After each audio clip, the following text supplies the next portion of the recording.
Bagaimana cara untuk mencipta atau create wallet anda melalui token pocket untuk digunakan menyertai RAIN BNB.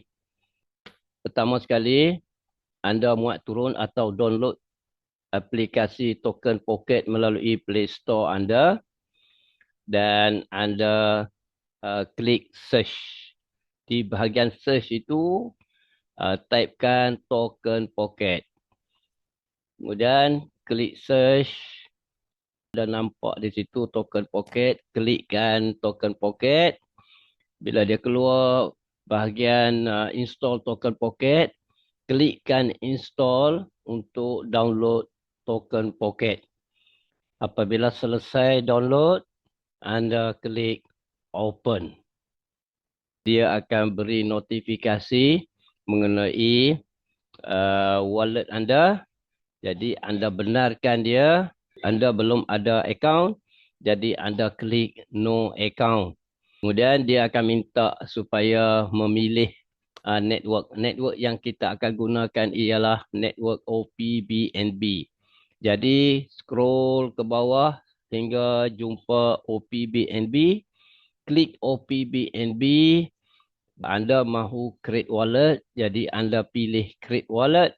Dia akan keluarkan borang. Kalau anda mahu tukar nama ni kepada yang mudah anda ingat, anda tukarlah. Mungkin contoh, anda boleh letakkan RAIN BNB 1. Kemudian anda cipta password dan masukkan semula password anda. Pastikan password yang anda gunakan ini, yang anda cipta ini mudah untuk anda ingat. Seterusnya, dia akan bagi penerangan mengenai wallet token pocket anda. Anda klikkan understood. Dia beritahu bahawa dia akan beri kepada anda 12 perkataan rahsia anda. Anda klikkan di situ dan anda minta dia keluarkan kepada anda 12 perkataan tersebut. Klikkan di bahagian yang bertanda merah. Nanti dia akan keluarkan 12 perkataan rahsia yang perlu anda simpan.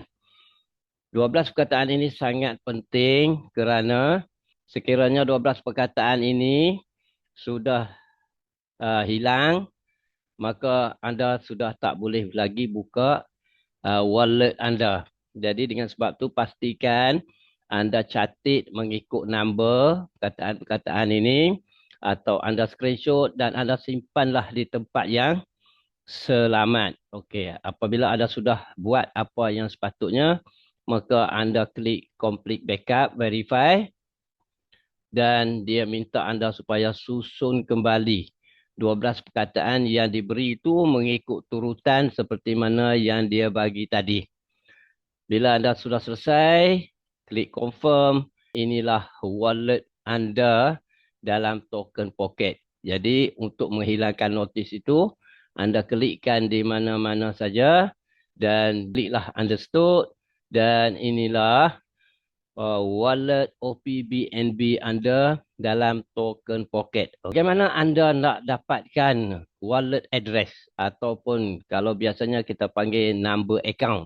Okey, wallet address anda. Jadi untuk dapatkan wallet address anda, anda klik di bahagian BNB dan dia akan bagi penerangan mengenai wallet anda sikit. Kemudian anda klik understood.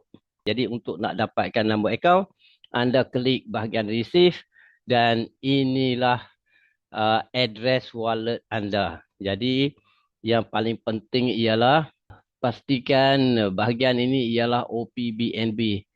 Kalau sekiranya bukan OPBNB, bermakna anda membuka wallet yang salah. Inilah address wallet anda yang akan anda gunakan untuk berurusan dengan RAIN BNB. Terima kasih.